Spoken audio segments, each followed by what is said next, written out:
अस्सलाम वालेकुम स्टूडेंट्स, कैसे हैं आप सब। उम्मीद है आप सब खैरियत से होंगे। आज का हमारा लेक्चर का टॉपिक है फैक्टराइजेशन। फैक्टराइजेशन मैथ में बहुत ज़्यादा यूज़ होता है और ये एक बहुत कॉमन चीज़ है जो कि हम जब तक हम मैथ करेंगे ये टॉपिक तो चलता रहेगा। तो इसके लिए हमें ये चाहिए कि बेसिक जो हमारा है ना, मैथ के लिए हमें बेसिक चीज़ें वो समझनी चाहिए। ठीक है, तो फैक्टराइजेशन जिसको मुश्किल लगता है इस वीडियो के बाद इंशाल्लाह उसे भी मुश्किल नहीं लगेगा। इसको हम 3 बहुत आसान स्टेप में समझेंगे। स्टेप नंबर 1 हमारा है कॉमन फैक्टर।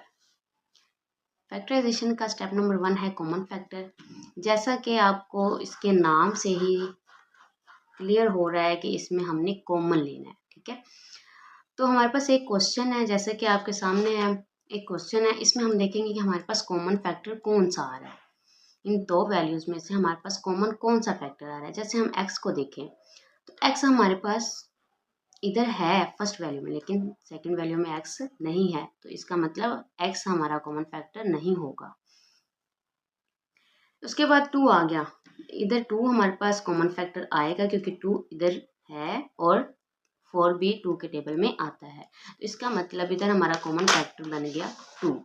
ठीक है, फैक्टराइजेशन का सेकंड स्टेप है डिफरेंस ऑफ स्क्वायर, जो कि हमें नाम से ही क्लियर कर रहा है कि डिफरेंस है यानी माइनस है। ठीक है, ऑफ स्क्वायर यानी कि स्क्वायर है, कोई दो वैल्यू का स्क्वायर है और उनका जो डिफरेंस है वो हमने क्लियर कर रहा है। ठीक है, आइडेंटिटी। इससे हम क्या करेंगे कि हमारे पास क्लियर है कि जो भी हमारे पास क्वेश्चन होगा उसका हमने पहले क्या करना है, देखना है कि वो हमारा दोनों वैल्यूज का स्क्वायर बन रहा है और उनमें देखना है कि वो माइनस है।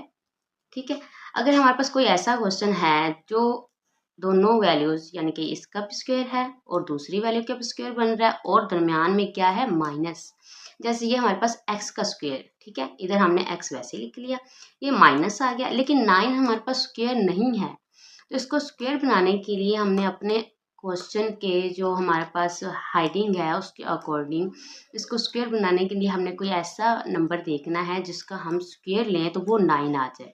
तो उसके लिए हमारे पास कौन सा नंबर आ रहा है 3 का अगर हम स्क्वायर लेंगे 3 इंटू 3 मल्टीप्लाई 3 तो हमारे पास क्या आ जाएगा 9। ठीक है, तो हमारे क्वेश्चन के अकॉर्डिंग ये हमारी कंडीशन कंप्लीट हो गई है। ठीक है, हमारा फर्स्ट वैल्यू का स्क्वायर डिफरेंस यानी माइनस सेकंड वैल्यू का स्क्वायर, तो ये हमारे पास क्वेश्चन क्लियर हो गया जो हमारी हाइडिंग के अकॉर्डिंग था। अब हमने क्या करना है, इसे सोल्व करना है, तो हमारे पास उसके लिए एक फॉर्मूला है A square minus B square is equal to A plus B, A minus B. दो वैल्यूज का स्क्वायर दरमियान में माइनस हो तो उसे एक बार हम प्लस में लिखेंगे और एक बार हम माइनस में लिखेंगे। ठीक है, तो यही हमने इधर किया है। ये हमारे पास वैल्यू आ गई ए, ये हमारे पास वैल्यू आ गई बी, ए और ये आ गई हमारे पास बी।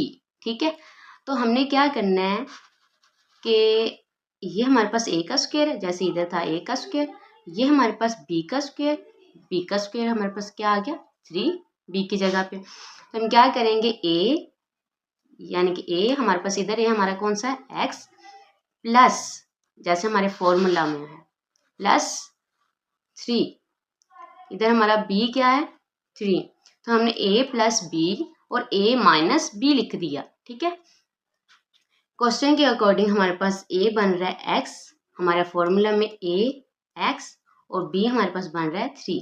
ठीक है, हमने उसे एक बार प्लस में लिख दिया, एक बार माइनस में लिख दिया। उम्मीद है ये आपको स्टेप क्लियर हो गया होगा। ठीक है, चलिए हम नेक्स्ट जाते हैं अपने स्टेप नंबर 3 की तरफ, जो है क्वाड्रेटिक एक्सप्रेशन फैक्टर। ठीक है, उसमें हम क्या करते हैं कि एक हमारे पास क्वेश्चन है, जैसे ये आपको नजर आ रहा होगा x square plus 5x plus 6। तो हमने इसमें क्या करना है, जैसे कि मैं आपको अगर सिंपल वर्डिंग में समझाऊं तो हमने ये हमारे पास क्वेश्चन है x square plus 5x plus 6, तो हम क्या करेंगे इसकी जो फर्स्ट वैल्यू होगी एक्स स्क्वायर और जो लास्ट वैल्यू है 6 उसे हम एज इट इज लिख लेंगे। ठीक है, लिख लिया। उसके बाद हमने क्या करना है,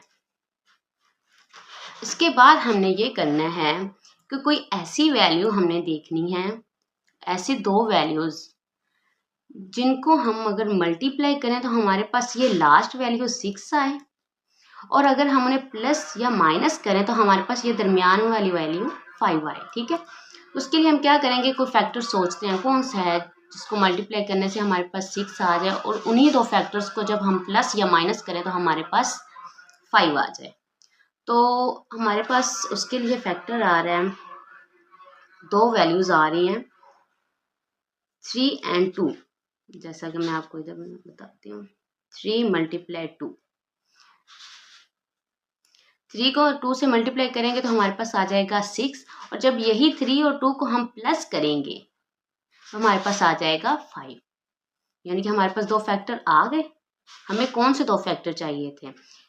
आपको ये बात हमेशा याद रखनी है, इस तरह का क्वेश्चन कोई भी आता है तो आपने सबसे पहले क्या करना है, एक्स का स्क्वायर पहली वैल्यू और लास्ट वाली वैल्यू वैसे लिख लेनी है।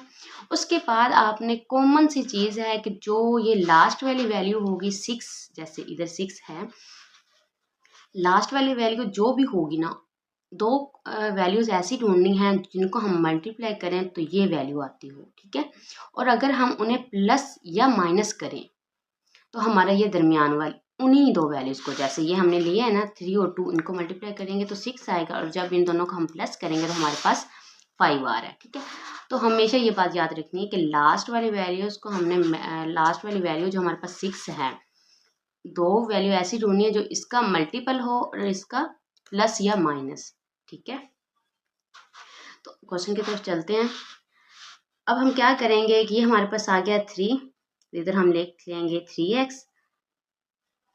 ठीक है, और इधर आ गया हमारे पास 2x, क्योंकि x हमने इसीलिए साथ लिखा है क्योंकि हमारा ये फैक्टर दरमियान वाला क्या था, x के साथ था। ठीक है, तो इसके हमने दो, जैसे बोल लें कि दो हमने क्या उसमें डिजिट्स में हमने उसे कर दिया है कि 3 और 2, लेकिन x हमारा साथ ही आएगा। ठीक है, तो अब हमने क्या करना है, इन दोनों में कॉमन ढूंढना है और इन दोनों में कॉमन ढूंढना है। ठीक है, तो इन दोनों में कॉमन क्या हमारे पास आ रहा है, x, और ये इधर मैंने क्वेश्चन में 2 इधर लिखा है और इधर मैंने 3 इधर लिख दिया। ठीक है, 3 इनका आगे पीछे हो गया, लेकिन ये जब प्लस में होना तो ये चीज़ें मैटर नहीं करती। मैटर ये करता है कि जब हम क्वेश्चन सॉल्व करेंगे उसके बाद हमारे ये जो ब्रैकेट्स है ना दो, ये सेम आनी चाहिए।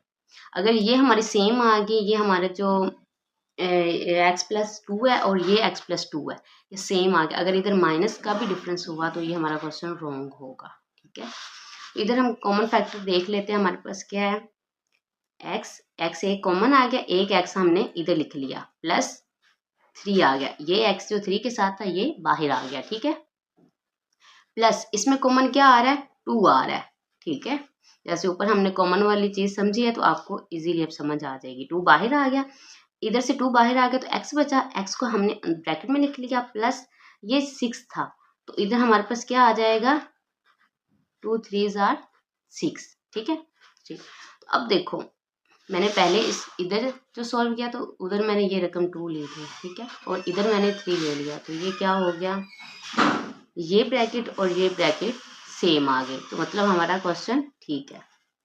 अब हम इनको अलग अलग ब्रैकेट्स में लिख लेंगे, ये दोनों ब्रैकेट सेम है तो इसे हम एक ही बार में लिख लेंगे, और दूसरा हमारा फैक्टर ये बन रहा है x+2, तो इसे हम इस तरह लिख लेंगे। ठीक है, तो ये हमारा क्वेश्चन सॉल्व हो गया, और हमारी दोनों वैल्यूज, दोनों हमारे जो ब्रैकेट्स हैं वो सेम आई हैं, x+2 और x+3, और इधर भी हमारा x+3 और x+2, इधर भी हमारा ये था x+2 और x+3, और इसको हमने एक ही बार में लिखना है। ठीक है, होप सो आपको ये समझ अच्छे से आ गई होगी। अगर वीडियो अच्छी लगे तो सब्सक्राइब और लाइक और कमेंट ज़रूर दीजिएगा। अल्लाह हाफिज़।